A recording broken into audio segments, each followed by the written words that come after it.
Hello friends, आप सभी का हमारे यूट्यूब चैनल पे बहुत बहुत स्वागत।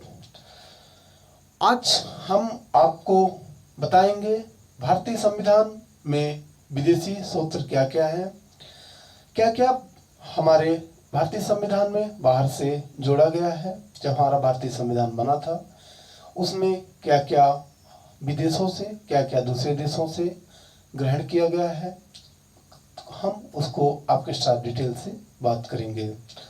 जैसा कि आप जानते हैं कि भारत का जो संविधान है वो लगभग 60 देशों का अध्ययन करके, 60 देशों के संविधान को अध्ययन करके बनाया गया था। बहुत सारे अनुच्छेद ऐसे हैं भारतीय संविधान में जो कि आपके भारत सरकार अधिनियम 1935 जो है तो स्वतः वैसे का वैसे ही उठा लिया गया है, या कुछ संशोधन करके उनको भारतीय संविधान में जोड़ा गया है। यानी कि विदेशों से भारतीय संविधान में बहुत सारे अनुच्छेद एवं अनुसूचियां हैं एवं हमारे भाग हैं भारतीय संविधान में। उनमें क्या क्या भारतीय संविधान में विदेशी सूत्र हैं उसको हम डिटेल से आपके साथ पढ़ेंगे। कोई भी आप एग्जाम दे रहे हो, एसएससी का एग्जाम हो या वनडे कोई भी एग्जाम हो, उसमें लगभग 2 से 3 क्वेश्चन आपको 2 या 3 नंबर का पूछ लिया जाता है पॉलिटी से। तो चलिए आप 2 से 3 नंबर अपना क्लियर कर लीजिए। हम आपको डिटेल से बताएंगे कि क्या क्या विदेशों से ऐड किया गया है। तो यूएसए यानी कि अमेरिका, तो जो भारतीय संविधान में अमेरिका से लिया गया है वो आपके मौलिक अधिकार लिया गया है। तो क्वेश्चन पूछा जाएगा कि मौलिक अधिकार किस देश से लिया गया है, तो मौलिक अधिकार आपके अमेरिका से लिया गया है। न्यायिक पुनर्अवलोकन जो लिया गया है वो आपके भारतीय संविधान में यूएसए से लिया गया है। संविधान की सर्वोच्चता यानी कि हमारा जो संविधान वो श्रेष्ठ रहे और सबसे ऊपर संविधान रहे। जैसा कि आप सभी जानते हैं कि संविधान से ही हमारा नीचे सर्वोच्च न्यायालय, सर्वोच्च सब मतलब संविधान से ही नीचे ही है। तो संविधान की सर्वोच्चता है, इस सर्वोच्चता को हमारे संविधान के जो निर्माणकर्ता है उन्होंने यूएसए यानी कि अमेरिका से ग्रहण किया है। न्यायपालिका की स्वतंत्रता यानी कि हमारी जो न्यायपालिका है, चाहे वो आपके सर्वोच्च न्यायालय पे हो या उच्चतम न्यायालय उच्च न्यायालय पे हो, वो स्वतंत्र रहकर कार्य करे। इस सिद्धांत को हमारे भारतीय संविधान में अमेरिका से ग्रहण किया गया है। राष्ट्रपति पर महाभियोग लगाने की, यदि राष्ट्रपति भारतीय संविधान की अवहेलना करता है और उसके भारतीय संविधान के द्वारा बनाए हुए अनुच्छेदों के अनुसार कार्य नहीं करता है तो उस पर महाभियोग संसद लगा सकती है। इस कार्य को इस कॉन्सेप्ट को कहाँ से लिया गया है, तो ये भारतीय आपके यूएसए से लिया गया है। उपराष्ट्रपति हमारा पद है हमारे भारतीय संविधान में, उसको आपके यूएसए से लिया गया है।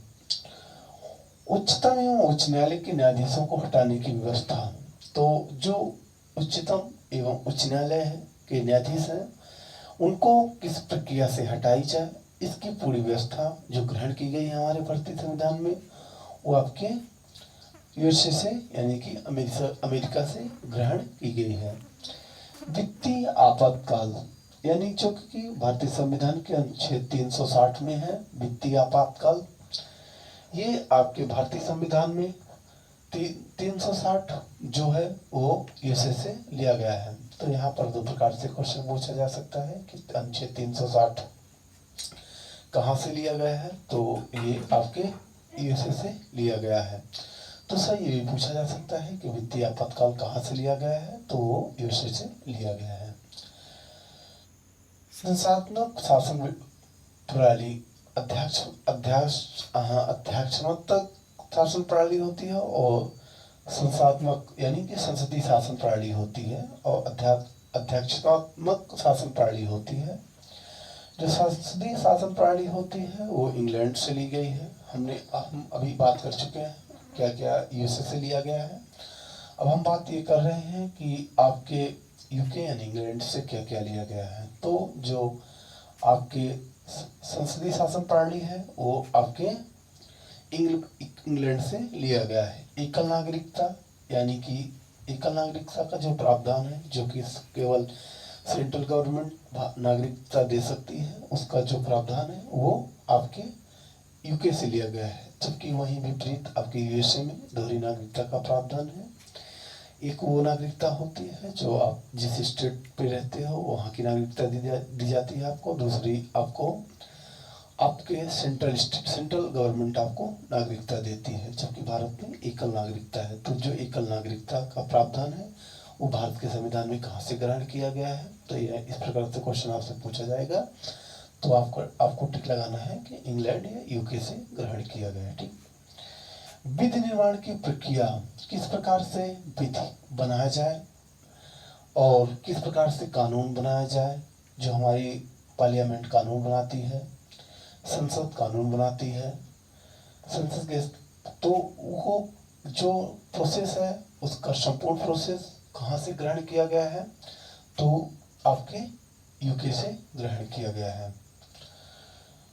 जो आयरलैंड है, आयरलैंड से आपके नीति निर्देशक तत्व, ये तो बहुत ही सिंपल है और जो सभी स्टूडेंट्स को मालूम होता है कि आयरलैंड से नीति निर्देशक तत्व लिया गया है।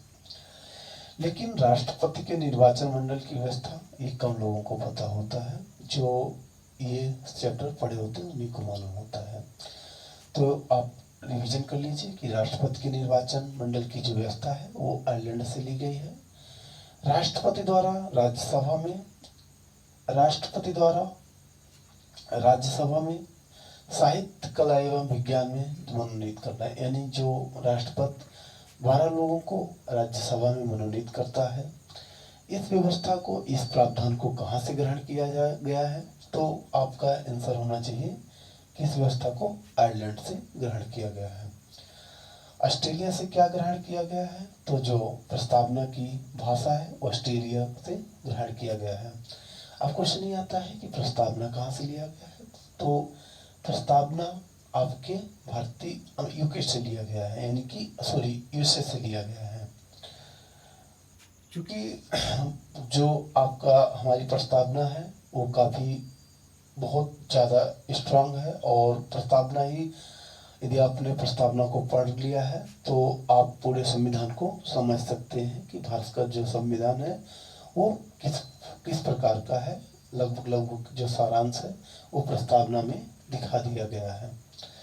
समवर्ती सूची का प्रावधान, समवर्ती सूची का जो प्रावधान है, यानी कि समवर्ती सूची का जो प्रावधान है वो आपके ऑस्ट्रेलिया से लिया गया है। केंद्र एवं राज्यों के बीच संबंध, जो केंद्र और राज्यों के बीच कैसा संबंध होना चाहिए, इसका जो प्रावधान है वो भी आपके ऑस्ट्रेलिया से लिया गया है।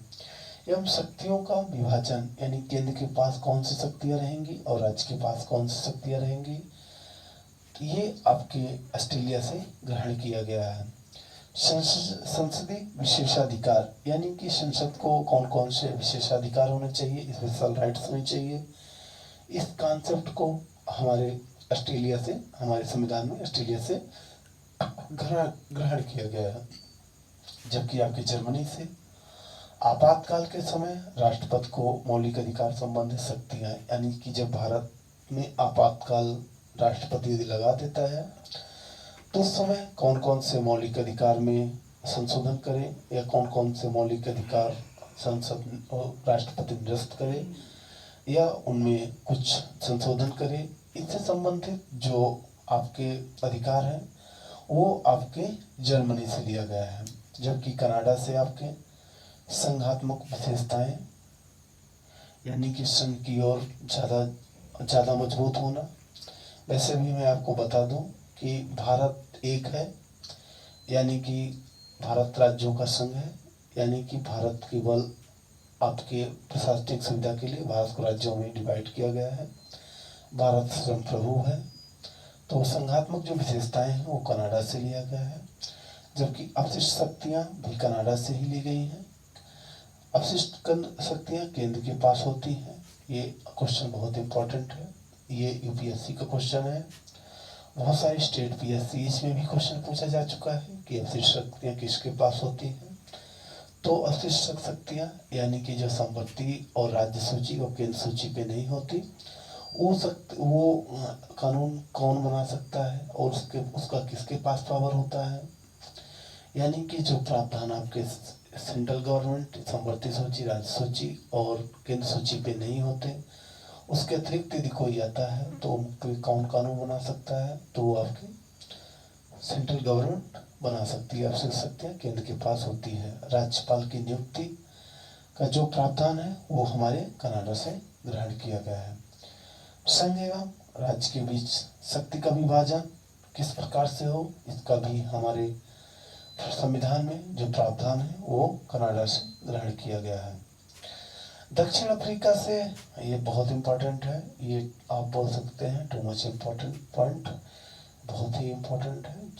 भारत संविधान संशोधन की प्रक्रिया का जो प्रावधान है, जो कि भारतीय संविधान के 368 अनुच्छेद में दिया गया है, ये आपके दक्षिण अफ्रीका से ग्रहण किया गया है। यानी कि संविधान संशोधन की जो प्रक्रिया है, पूरी प्रक्रिया का जो प्रावधान है वो आपके दक्षिण अफ्रीका से ग्रहण किया गया है और ये आपके आर्टिकल 368 पे है। जबकि रूस से आपके मौलिक कर्तव्यों का प्रावधान जो है, मौलिक कर्तव्य जो भी 11 है हमारे भारतीय संविधान में, वो आपके 51 में अनुच्छेद 51 में आपके 51 में जो मौलिक कर्तव्य है वो आपके रूस से ग्रहण किए हैं। जापान द्वारा विधि द्वारा स्थापित प्रक्रिया है वो आपके जापान से ग्रहण की गई है। तो thank you so much friends. यदि आपको हमारा वीडियो अच्छा लगता है, हमारा पढ़ाया हुआ आपको समझ में आता है, तो प्लीज़ चैनल को सब्सक्राइब कर लीजिए और उन फ्रेंड्स को भी, उन मित्रों को भी आपने शेयर करिए जिनको इसकी रिक्वायरमेंट है। तब तक के लिए thank you so much friends. यदि आपको हमारे और भी सारे वीडियोस देखना है, spoken English and Hindi grammar, MP special, तो आप हमारे प्लेलिस्ट पे जाके देख सकते हैं। तब तक के लिए थैंक यू सो मच।